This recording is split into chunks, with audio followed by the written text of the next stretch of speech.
السلام عليكم ورحمة الله وبركاته. إن الحمد لله حمدا كثيرا طيبا ونذكره ذكرا كثيرا ونشكره شكرا جزيلا ونشهد أن لا إله إلا الله وحده لا شريك له ونشهد أن سيدنا وحبيبنا ومولانا محمد صلى الله عليه وسلم الذي أوتي جوامع الكلم وكرائم الحكم وعلى آله وأصحابه الذي اتبعوا به قولا وفعلا وعدلا وإحسانا. أما بعد فأعوذ بالله من الشيطان الرجيم.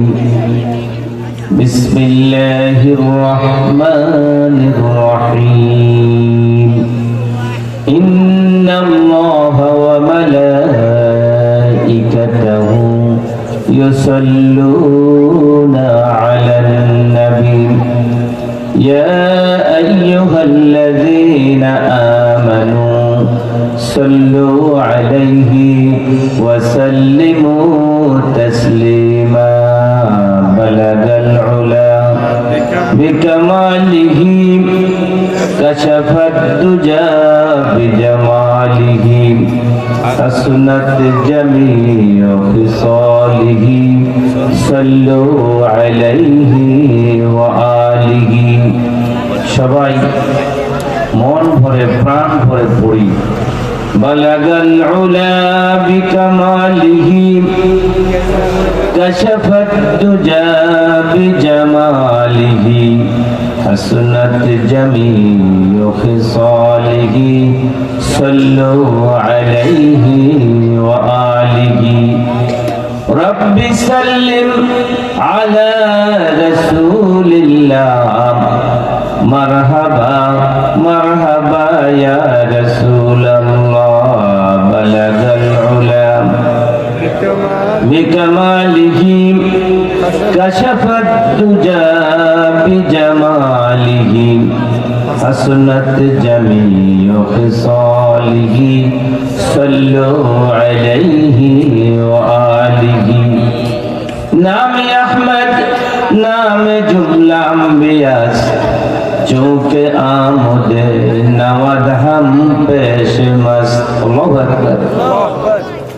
আমাদের নবীর নামের ভিতরে অতীতের সকল নবীর নাম বিরাজমান। যেমন 100 সংখ্যার ভিতরে 1 থেকে 99 সংখ্যা বিরাজমান। সুবহানাল্লাহ। আল্লামা রুমি বলেন নামে আহমদ নামে জুমলা আম্বিয়াস চুকে আমদে নওয়াদ হাম পেশ মস্ত.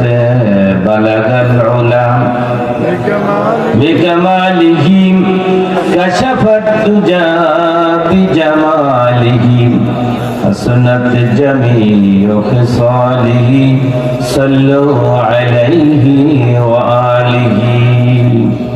আম্মা বাদ। আজকে নূরে মদিনা আয়েশা সিদ্দিকা মহিলা মাদ্রাসা, দারুস সুন্নাহ তাহফিজুল কোরআন মাদ্রাসা, দারুন নাজাত নুরানি ও হিফজুল কোরআন মাদ্রাসা, 3টি মাদ্রাসার উদ্যোগে আয়োজিত এই মাহফিলে উপস্থিত সভাপতি এবং আমার সামনে উপস্থিত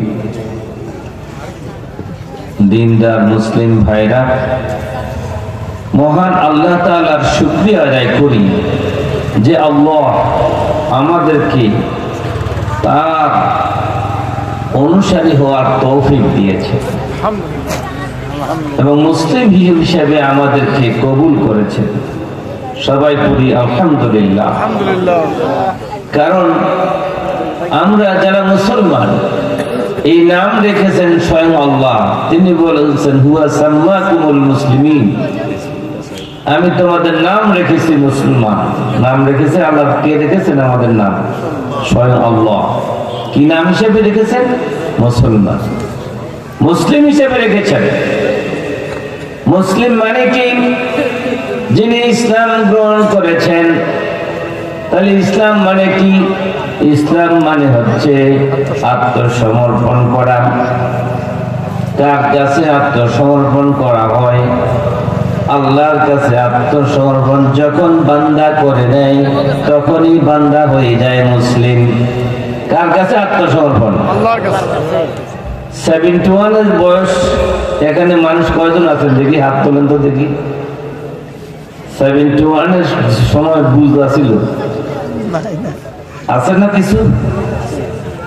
সারেন্ডার বা আত্মসমর্পণ করেছে না পাখানাদার বাহিনীরা? করছে কিনা?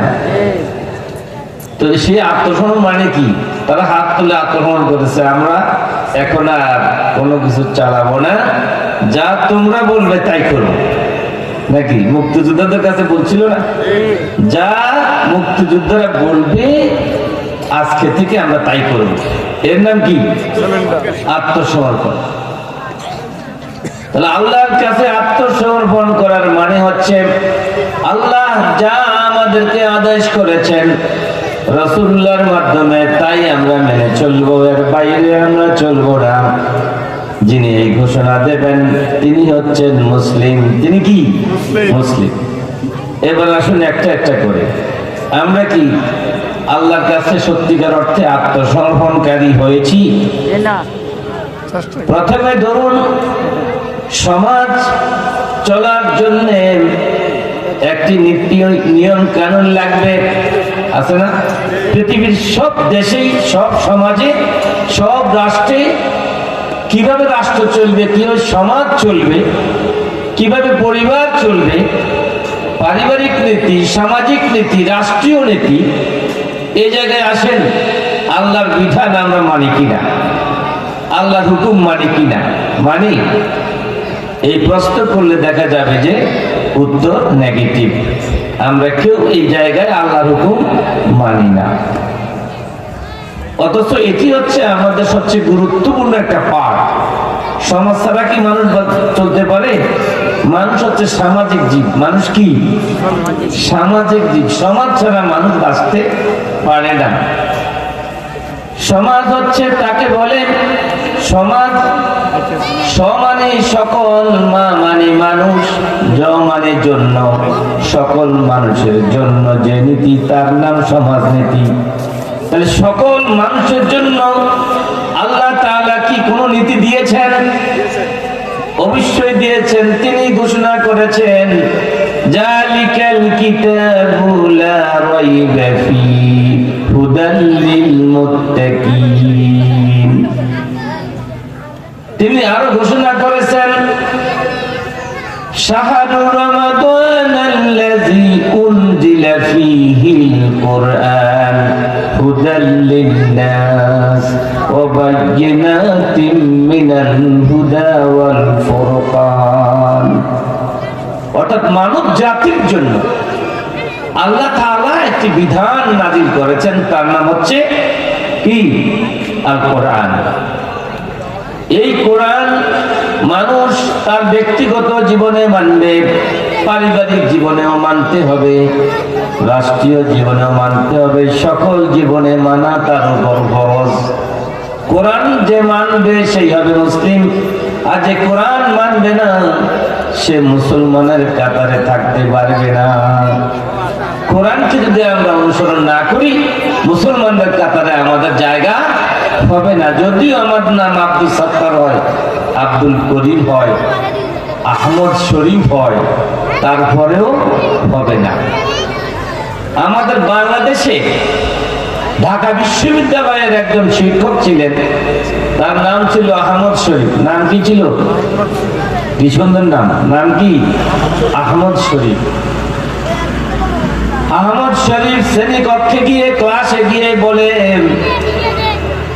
আমার প্রিয় ছাত্র ভাইরা, তোমরা তো কোরআন শরীফ দেখেছো, হাদিস শরীফ দেখেছো, কত কিছু দেখেছো। এখন থেকে আমি আহমদ শরীফকে দেখো, আর কোরআন শরীফ ছেড়ে দাও, হাদিস শরীফ ছেড়ে দাও। ওর নাম আহমদ শরীফ, ও যা বলবে তা শুনতে হবে। এটা হলো তার ঘোষণা। সে আহমদ শরীফ যখন মারা গেল, সে বলল, আমাকে কবর দিতে পারবে না, আমাকে জানাজা দেবে না, আমাকে ওই মেডিকেলের জন্য হস্তান্তর করবে, মেডিকেলের ছাত্ররা আমাকে নিয়ে পড়বে, গবেষণা করবে, আমার বডি তারা কেটে কেটে তারা স্বাস্থ্য বিজ্ঞানী হবে। কিন্তু মেডিকেলের যখন নিতে চাইলো, হসপিটালের ছাত্ররা, মেডিকেলের ছাত্ররা, ঢাকা মেডিকেলের ছাত্ররা তাকে রিসিভ করলো না, বললো অসম্ভব, এইসব নাস্তিককে আমরা গ্রহণ করবো না। শেষ পর্যন্ত তার জায়গা কোথাও হলো না, দুনিয়ার উপরেও হলো না, আর কোথায় তাকে ফেলে দেওয়া হলো আমাদের জানা নাই, তা জানা যাও নাই। কিন্তু নাম কি? কত সুন্দর নাম, কি নাম? আহমদ শরীফ। এরকম আহমদ শরীফের অভাব আছে? অভাব নাই আমাদের দেশে। এরকম নাস্তিকের অভাব নাই। কত সুন্দর নাম, কবি শামসুর রহমান। মা গো মা, শামসুর রহমান, রহমানের সূর্য, কি সুন্দর নাম। আর সে বলে কি আজান শুনলে নাকি বেশ্যার মতো আওয়াজ শোনা যায়। নাউজুবিল্লাহ। এমন কবি আমাদের দেশে, এইসব কবিদের কবিতা বাংলাদেশের ছাত্রদেরকে, মুসলিম ছাত্রদেরকে পড়ানো হয়, এখনো আছে এই কবি শামসুর রহমানের কবিতা। আমরা এইসব নাস্তিকের কবিতা পড়ে আমরা শিক্ষিত হই। সুতরাং আমাদের অবস্থাটা কি শিখবো আমরা? সুতরাং ভাইরা আমার, এইসব নাস্তিকরা আমাদের বাংলাদেশ নেতৃত্ব দিচ্ছে, সব জায়গায় ছড়িয়ে আছে, ছিটিয়ে আছে, তারাই দেশ পরিচালনা করছে প্রকারান্তরে পিছন থেকে। আমাদের দেশে ওরাই শেখ হাসিনাকে ডুবাইছে, কথা বুঝছেন না? ডুবাইছে কে? তারাই ডুবাইছে শেখ হাসিনা। তারা বলছে এমনি চলেন, আপনি খুব ভালো করবেন, এমনি চলবেন, আপনি খুব ভালো করবেন। সব নাস্তিকদের কথা শুনতে শুনতে শেষ পর্যন্ত বাংলাদেশের মানুষ তাকে এমন ভাবে রিজেক্ট করলো, তার স্থান বাংলাদেশের মাটিতে কেউ চায় না, চায়নি। বাংলাদেশে কবর হোক এটাও আর চায় না। বাংলাদেশের জমিনে তার কবর হতে পারবে না, এটা বাংলাদেশের প্রতিটি মানুষের প্রাণের দাবি। কি এত অত্যাচারী হয়ে গেল ওই নাস্তিকদের কথা শোনার কারণে। সুতরাং যারা নাস্তিকদের কথা শুনবে, আল্লাহর কথা বাদ দিয়ে, তাদের দশা শেখ হাসিনার মতোই হবে এবং তার দলের মতোই হবে। শেখ হাসিনা একজন না চলে গেল, কিন্তু একেবারে গোটা A to Z, top to bottom কেউ নাই। কি কাণ্ড! বাইতুল মুকাররমে ক্ষতি বলে পৃথিবীর ইতিহাসে ইমাম ফালাইছে, এরকম নদীর পৃথিবীতে আর নাই। অবাক করা কাণ্ড, কিন্তু ক্ষতি ফালাই না। কারণ খতিব নিজেই জানে অপরাধী। বাইতুল মুকাররমে সে ইমামতি করতে পারবে না, কারণ সে শেখ হাসিনার দালালি করেছে, অতএব সে ইমামতি করতে পারবে না।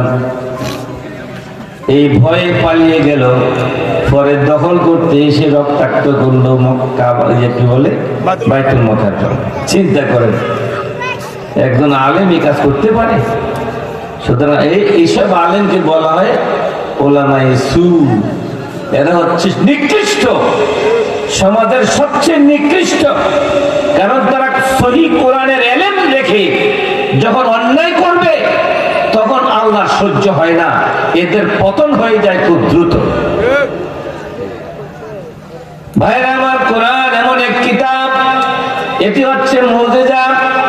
আল্লাহর পক্ষ থেকে দেওয়া আমাদের নবী মুহাম্মদুর রাসূলুল্লাহর কাছে একটি মুজিজা, যে মুজিজা দিয়ে সারা পৃথিবী সৌন্দর্যময়, জ্ঞানময় এবং মানবতার কল্যাণের জন্য এবং সারা পৃথিবীর সকল ধরনের সমস্যা সমাধানের জন্য এই কোরআন একমাত্র বিধান, একমাত্র কিতাব। এই কিতাবের মতো কিতাব পৃথিবীতে আর দ্বিতীয় নেই। এটি হচ্ছে সর্বশ্রেষ্ঠ কিতাব। আল্লাহ বলেছেন, মা ফাররাতনা ফিল কিতাবি মিন শাইইন তিবয়ানুন লিকুল্লি শাইইন। এমন কোন তথ্য নাই যা মানব জাতির জন্য প্রয়োজন অথচ কোরআনে নাই। সমস্ত কিছু আল্লাহ তাআলা কোরআনে বর্ণনা করে দিয়েছেন, স্পষ্ট করে। তিবয়ানুল লিকুল্লি শাইইন, যা ঘোষণা করেছেন সবই স্পষ্ট, সুস্পষ্ট। এর নাম কিতাবুল মুবিন, ওপেন লেটার, খোলা চিঠি। ওই এরশাদ যখন রাষ্ট্রপ্রধান ছিল জালেম হিসেবে, কি কয় স্বৈরাচার এরশাদ, তখন একজনের চিঠি লিখত পত্রিকায়, তার নাম গেদু চাচা। গেদু চাচার খোলা চিঠি পড়ছেন না আপনারা? অনেকের মনে আছে, দেওয়া যায়। আমি বলার সাথে সাথে গেদু চাচার কথা বলে ফেলছি, খুব মজা লাগতো না? গেদু চাচা লিখতো, গেদু চাচার খোলা চিঠি। চাচারে গেদু চাচা মানে হোসেন মোহাম্মদের সাথে চাচা কইয়া, চাচারে তুই এমনি চলস কা, তুই এই কাজ করস কা। হ্যাঁ, খোলা চিঠি ভাবে তাকে জানাতো যে সব তোর অপরাধ, এগুলি এগুলি ভুল করছস, সোজা হয়ে যা, না হয় তোর অবস্থা করুন হবে। ওই চিনি করুন। এভাবে যত স্বৈরাচার পৃথিবীতে আসছে এবং আসবে, কোন স্বৈরাচার দুনিয়াতে জায়গা আল্লাহ দেবেন না। তারা লাঞ্ছিত হবে, অপমানিত হবে।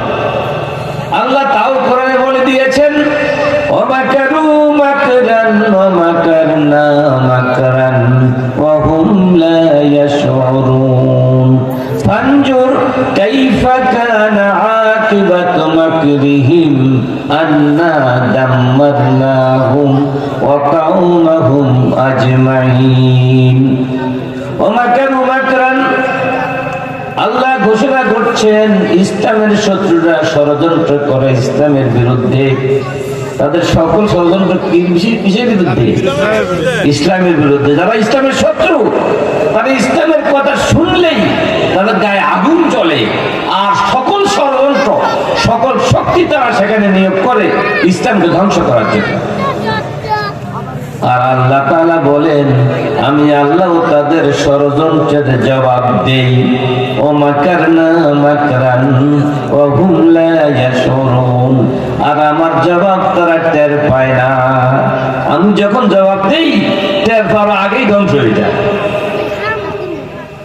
আপনি 5ই আগস্টের চিন্তা করুন তো, 45 মিনিট আগে কেউ জানতো নি কারবারটি কি হবে, দেশের পরিস্থিতি কি হবে। হ্যাঁ, সবকিছু 45 মিনিটের মধ্যে এমন ঘটলো, এমন পরিবর্তন করে দিলেন আল্লাহ তাআলা, ক্ষমতার পালা বদল করে দিলেন, মুহূর্তের মধ্যে শেষ। সবকিছু ঘটছে কয় মিনিটে? 45 মিনিটে। কেউ এর আগেও বুঝতে নাই, পরে তো ভালো করে বুঝছে, কিন্তু এর আগে কেউ টের পায় নাই। আমরা টের পাইছেন নি? সবাই অস্থির, হারে কি হবে কি হবে। কিন্তু আল্লাহ তাআলা ঘটাই দিলেন কত মিনিটে? 45 মিনিটটা কি হিসাবে জানেন? আল্লাহর হিসাবে কি এটা? কিচ্ছু না। কারণ আল্লাহর হিসাব হচ্ছে আখিরাতের একদিন আর দুনিয়ার কত দিনের সমান? 50,000 বছর দুনিয়া, আখিরাতের কয় দিন? একদিনের সমান। তাহলে এবার হিসাব করেন 50,000 বছরকে আপনি 45 মিনিট দিয়া এটারে এবার বিন্যাস করেন, সেকেন্ড খুঁজে পাইবেন, সেকেন্ড খুঁজে পাইবেন। টের পাওয়ার সময় নাই, বাঁচার সময় নাই, পালাবার সময় নাই। وَتِلْكَ الْأَيَّامُ نُدَاوِلُهَا بَيْنَ النَّاسِ মানুষের মধ্যে জালেমদেরকে মুহূর্তের মধ্যে ধ্বংস করে দিয়ে আল্লাহ তাআলা ক্ষমতা থেকে বিচ্যুত করে দেন। এটা আল্লাহর বিধান, যে কোনো সময় করতে চান করতে পারেন। ক্ষমতার পালা বদলের দায়িত্ব আল্লাহর, পৃথিবীর কারণাই সব টাকা আল্লাহ আল্লাহ। وهم لا يشعرون فانظر كيف كان عاقبة مكرهم أنا دمرناهم وقومهم أجمعين। আল্লাহ তাআলা ইরশাদ করছেন কি, ও ঈমানদাররা তোমরা লক্ষ্য করো, ইতিহাস খোঁজো, যারা ইসলামের বিরুদ্ধে ষড়যন্ত্র করেছিল অতীতে তাদের পরিণতি কি হয়েছে। তোমরা নমরুদের ইতিহাস দেখো, ফেরাউনের ইতিহাস দেখো, কারুনের ইতিহাস দেখো, আবু জেহেলের ইতিহাস দেখো, আছে না নাই? এই সব ইতিহাস দেখো। আমাদের বাংলাদেশেও কত ইতিহাস, 71 থেকে 75 সাল পর্যন্ত এই 5 বছরের ইতিহাস আমরা যারা ওই সময় বুঝছিল আমরা সাক্ষী নাকি। আমরা অবস্থা এমন, আয় হায়, 72 সাল থেকে 75 সাল পর্যন্ত দুর্ভিক্ষ কাকে বলে বাংলাদেশের মানুষ এরকম দুর্ভিক্ষ কি আর দেখছি কখনো? হ্যাঁ, এই লোকেরা বুঝতে পারবে, আমরা জানি। এদেশের মানুষ না খেয়ে কত মারা গেছে হিসাব নাই। ওই ডাস্টবিনের ভিতরে মানুষ আর কুকুর কারাকারি করতো ফসা জিনিস নিয়ে। মানুষের কুকুরে ফসা জিনিস খাওয়ার জন্য কারাকারি করত। এমন অভাব বাংলাদেশে ঘটেছে, কারণ বাংলাদেশের সমস্ত বাংলাদেশের যত জিনিস উৎপাদন হতো সব চলে যেত ইন্ডিয়ায়। কোন দেশে যেত? বর্ডার দিয়ে সব চলে যেত ইন্ডিয়ায়। এদেশে ধান, চাল, আপনার ফসল যত উৎপাদন হইতো সব উৎপাদন হওয়ার সাথে সাথে ইন্ডিয়া নিয়ে যেত। আমাদের জন্য রাখতো না, কারণ ওই সময় যিনি ছিলেন প্রেসিডেন্ট বাংলাদেশের, হ্যাঁ, একবার প্রধানমন্ত্রী, একবার প্রেসিডেন্ট, একবার কেউ নাই, আমি একা, আর কেউ থাকতে থাকবে না। কয়দিন লাগলো মাত্র, যে জনপ্রিয়তা সে অর্জন করেছিল 71-এ, হ্যাঁ, 98% মানুষ এককভাবে তার পক্ষে ছিল। মাত্র কয় বছর, 3.5 বছরে একেবারে এমন ডুবলো, মারা যাওয়ার পর ইন্না ইল্লাহ পড়ার লোক খুঁজে পাওয়া যায় না। ইন্না ইল্লাহ পড়ে না এই দেশের মানুষ। ওই সময় যারা বয়স্ক ছিল তারা কেউ ইন্না ইল্লাহ পড়ে নাই, যারা জানে সবকিছু। এইসব ইতিহাস। এরপরে আসলো হোসেন মোহাম্মদ এরশাদ, 9 বছর শাসন করলো। তারপরে শেষ পর্যন্ত বললো যে ক্ষমতা আমি কোথায়, ঢাকা বিশ্ববিদ্যালয়ে তখন আমি ছাত্র আন্দোলনে আমরা লিপ্ত, এরশাদের বিরুদ্ধে শক্তভাবে লিপ্ত। এরশাদ হঠাৎ করে একদিন খবর দিল ক্ষমতা আমি কোথায় ফেলবো, এটা কি খড়কুটা যে যেখানে সেখানে উড়ে দেওয়া যায়। এই কথা বলার সাথে সাথে আমরা মাঠে নেমে গেলাম, সমস্ত ঢাকা আমরা ঘেরাও করে ফেললাম। এরপরে পদত্যাগ করতে বাধ্য হয়েছে। যাক, সেও তো পদত্যাগ করে জেলে গেছে, এর বেশি যায় নাই। হ্যাঁ, দলটা লইয়া মারা যায় না একেবারে। কিন্তু এই 15 বছর ক্ষমতায় থাইকে এমন অবস্থা করলো, একেবারে নিজেও গেল, দলটারও শেষ করে দিয়ে গেল। এর চেয়ে বড় ক্ষতিকারক খতরনাক হাসিনা আওয়ামী লীগের মতো দলটাকে শেষ করে দিল। ওই হাসিনার পক্ষে আর আওয়ামী লীগের লোকেরা থাকবেন নি জীবনে? বলেন তো, কেউ থাকবেন নি? আমরা কেউ আওয়ামী লীগ করলে থাকবেন নি? আর হাত তুলি দেখেন না, বলে কেউ থাকবেন না। হ্যাঁ, তাই জন্য বুঝবো যে হ্যাঁ আমরাও ঠিক মতো আছে। থাকবেন না কেন? কারণ আপনাদেরকে ছেড়ে চলে গেছে। হ্যাঁ, এদেশের মানুষকে ছেড়ে চলে গেছে। মানুষের মধ্যে কোনো মায়া নাই, কোনো দরদ নাই, কোনো মায়া মমতা বলতে কিছু নাই। এভাবেই শেষ হয়ে যায়।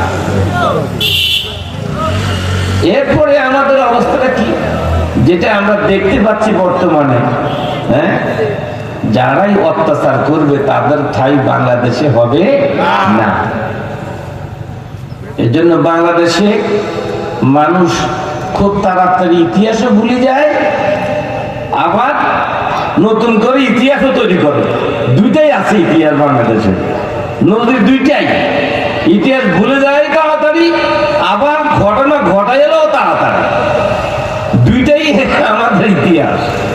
যাই হোক, তবে মনে রাখবেন, আল্লাহ তাআলার বিধান যদি প্রতিষ্ঠিত হয়, এই বিধানের মোকাবেলা করার ক্ষমতা পৃথিবীর কারো নাই। কথা বুঝে যাচ্ছে? কোরআনের মোকাবেলা করার পৃথিবীতে কারো ক্ষমতা নাই। আল্লাহ তাআলা কত নিয়ামত আমাদেরকে দিয়েছেন চিন্তা করুন। যদি আমরা কোরআনের আলোকে চলি, তাহলে সমাজের প্রতিটি মানুষ হবে সর্বাধিক দিয়ে উন্নত। জমিন থেকে আল্লাহ তাআলা এত ফসল দিবেন, কোরআন যখন নাজিল হবে, জমিনকে আল্লাহ তাআলা, গোটা জমিন, পৃথিবীর জমিনকে আপনার ফসলের জমিন বানিয়ে দেবেন। শুধু উৎপাদন হতেই থাকবে, শুধু নিয়ামত পেতেই থাকবে। এভাবে মানুষ যা কিছু চাহিদা মানুষের আছে, সব চাহিদা পূরণ করে দিবেন আল্লাহ তাআলা। কোনো চাহিদার অভাব হবে না। বাংলাদেশের মানুষ যা আছে, বাংলাদেশের জমিনও আল্লাহ তাআলা এমন উর্বর করে দিয়েছেন, পৃথিবীর কোথাও এত উর্বর জমি নাই, আবার এত মানুষও নাই। চিন্তা করেন তো, বাংলাদেশের মানুষ, আমরা বর্তমানে 20 কোটি মানুষ বাস করছি, আর জমিন কদ্দুর হিসাব করলে পৃথিবীর ছোট্ট দেশের মধ্যে একটা ছোট দেশ। কিন্তু ধরেন যে মালয়েশিয়া আমাদের দেশ থেকে 9 গুণ বড়, আর সেখানে মানুষের সংখ্যা হলো মাত্র 3 কোটি, আর আমাদের কত 20 কোটি। তো 3 কোটির জায়গায় তারা কিন্তু যতটুকু শান্তিতে, যতটুকু ফসল তাদের উৎপাদন হয়, তার চেয়ে 10 গুণ বেশি উৎপাদন হয় আমাদের বাংলাদেশে। এত অ্যারেঞ্জমেন্ট আল্লাহ তাআলা আমাদের করে দিয়েছে। আমরা মাটিতে গাছ, পানিতে মাছ, হ্যাঁ, এভাবে আমরা যেখানেই কোনো একটা গাছ লাগাই, সেখানেই গাছ উঠে যাবে। এই যে অ্যারেঞ্জমেন্ট, এরপর মানব সম্পদের মতো সম্পদ সারা পৃথিবীতে বাঙালিরা এখন বিচরণ করছে। বাংলাদেশের মানুষ কিন্তু শুধু বাংলাদেশে না, সারা পৃথিবীতে মর্যাদার সাথে, সম্মানের সাথে আছে অসংখ্য। আমার এক ইবনে তাইমিয়া ইসলাম কলেজের ছাত্রী সারা ওয়ার্ল্ডে প্রতিষ্ঠিত। এমন এমন জায়গায় আছে, ধরেন যে ওয়ার্ল্ডের সেরা ইউনিভার্সিটি, ওই ইউনিভার্সিটির টিচার ইবনে তাইমিয়ার ছাত্র। কানাডা সরকারের সবচেয়ে বড় ইঞ্জিনিয়ার ইবনে তাইমিয়ার ছাত্র। আপনার এভাবে আমেরিকা, কানাডা, ওই যে জাপান, ওয়ার্ল্ডের সবচেয়ে ধনী রাষ্ট্রের মধ্যে কি একটির নাম কি? জাপান। জাপানের সবচেয়ে বড় বিশ্ববিদ্যালয় যেটি, সেই বিশ্ববিদ্যালয়ের শিক্ষক হলো ইবনে তাইমিয়ার ছাত্র। তাহলে ইবনে তাইমিয়ার ছাত্র বাংলাদেশের যে প্রান্তেই যায়, ওয়ার্ল্ডের যে ইউনিভার্সিটিতে যায়, সেখানেই ফার্স্ট হয়ে যায়। তাহলে বাংলাদেশের মানুষের যে ব্রেন আল্লাহ তাআলা দিয়েছেন, এই ব্রেনকে প্রপার ইউটিলাইজ করলে, আর বাংলাদেশের সম্পদ আল্লাহ দিয়েছেন, এই সম্পদের প্রপার ইউটিলাইজ করলে, জাকাত ভিত্তিক অর্থনীতি পরিচালনা করলে, ইসলামের যে অর্থনীতিটা আছে তার ভিত্তিতে দেশ চালালে, বাংলাদেশ 10 বছরের ব্যবধানে একজন গরিব খুঁজে পাওয়া যাবে না। এমন দেশ প্রতিষ্ঠিত হয়ে যাবে যদি ইসলাম প্রতিষ্ঠিত হয়।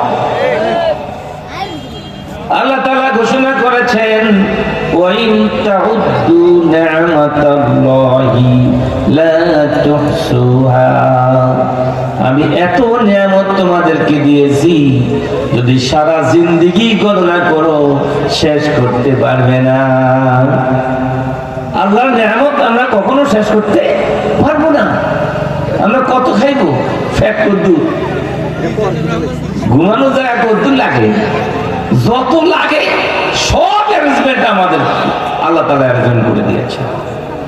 আর এমন এক জান্নাত রেখেছেন, দুনিয়ায় যদি আমরা আল্লাহর বিধানকে মানি তাহলে ওই জান্নাতে মা তাশতাহি আনফুসুকুম ওয়া লাকুম ফিহা মা তাদউন। জান্নাতে আল্লাহ তাআলা আমরা যা চাই তাই আল্লাহ দেবেন, চাওয়া মাত্রই পেয়ে যাব, এমন জান্নাত আমাদের জন্য তৈরি করে রেখেছে। সে জান্নাতে যেতে চান কিনা? কারা কারা যেতে চান দেখি হাত তুলে।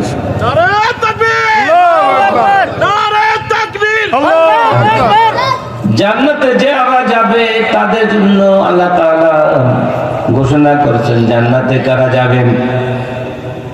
ইন্নাল্লাহা আশতারা মিনাল মুমিনিনা আনফুসাহুম ওয়া আমওয়ালাহুম বিআন্না লাহুমুল জান্নাহ ইউকাতিলুনা ফি সাবিলিল্লাহি ফায়াকতুলুনা ওয়া ইউকতালুন। একেবারে সহজ। আল্লাহ তাআলা ঘোষণা করছেন নিশ্চয়ই আল্লাহ তাআলা মুমিনদের থেকে তাদের জান এবং মাল ক্রয় করে নিয়েছেন জান্নাতের বিনিময়ে। কিসের বিনিময়ে? জান্নাতের। ঈমান। যখনই আমরা আল্লাহর প্রতি ঈমান আনবো সাথে সাথে আল্লাহ তাআলা আমাদেরকে জান্নাত দেওয়ার ওয়াদা করে ফেললেন। আমরা আমাদের জান আমাদের মাল ঈমানের সাথে সাথে আল্লাহর কাছে বিক্রয় হয়ে গেল, আর আল্লাহ আমাদেরকে দেবেন তার বিনিময়ে জান্নাত। আল্লাহু আকবার। সে জান্নাতে আমরা সবাই যেতে চাই। যাওয়ার জন্য আল্লাহ বলছেন ইউকাতিলুনা ফি সাবিলিল্লাহি ফায়াকতুলুনা ওয়া ইউকতালুন। এখন তোমরা তোমাদের জান আর মাল আমি তোমাদের কাছে আমানত রাখলাম, এই জান মাল দিয়ে তোমরা আল্লাহর পথে লড়াই করবে, দ্বীন প্রতিষ্ঠা কাজ করবে, করে রাষ্ট্রীয়ভাবে ইসলামকে প্রতিষ্ঠা করবে, তারপরেই তোমাদের জন্য জান্নাত। কথা বুঝে আসছে? এই জন্য আমরা নবীর জীবনী দেখি, টোটাল লাইফটা ইসলামী আন্দোলন লাইফ, টোটাল লাইফ নবীর টোটাল জীবনী এবং মাল যা ছিল সব ব্যয় করে গিয়েছেন, সব দিয়ে দিয়েছেন ইসলামের জন্য। কিসের জন্য? একটি সম্পদ রেখে যান নাই।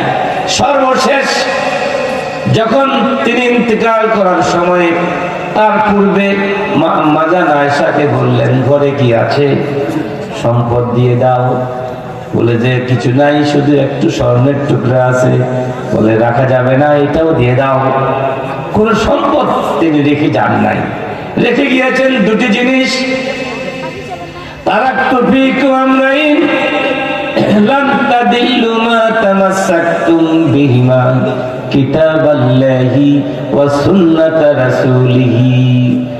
আল্লাহ রাসূল বলেছেন আমি তোমাদের কাছে দুটি জিনিস রেখে যাচ্ছি, একটি হচ্ছে আল্লাহর কিতাব, আর একটি হচ্ছে আমার সুন্নাহ হাদিস। এই দুটি জিনিস যদি আঁকড়ে ধরো তাহলে তোমরা পথভ্রষ্ট হবে না, বিভ্রান্ত হবে না, দুনিয়ায় তোমরা শান্তিতে বসবাস করবে। আজকে কি আমরা শান্তিতে আছি? শান্তিতে নাই, কারণ কোরআন এবং হাদিস থেকে আমরা বিচ্ছিন্ন। আর এই কোরআন হাদিসের আলোকে ইসলাম প্রতিষ্ঠা করার জন্য আমাদেরকে দায়িত্ব পালন করতে হবে। যদি আমরা সেই দায়িত্ব পালন করি তবেই আমরা দুনিয়াতেও শান্তি পাবো, আখিরাতেও মুক্তি পাবো। সুতরাং ভাইরা আমাদেরকে বুঝতে হবে ইসলাম আসছে আমাদেরকে পরিচালনা করার জন্য। আমরা ইসলামকে চালাবো না, ইসলাম আমাদেরকে চালাবে। ইসলাম কি করবে? আমাদেরকে চালাবে।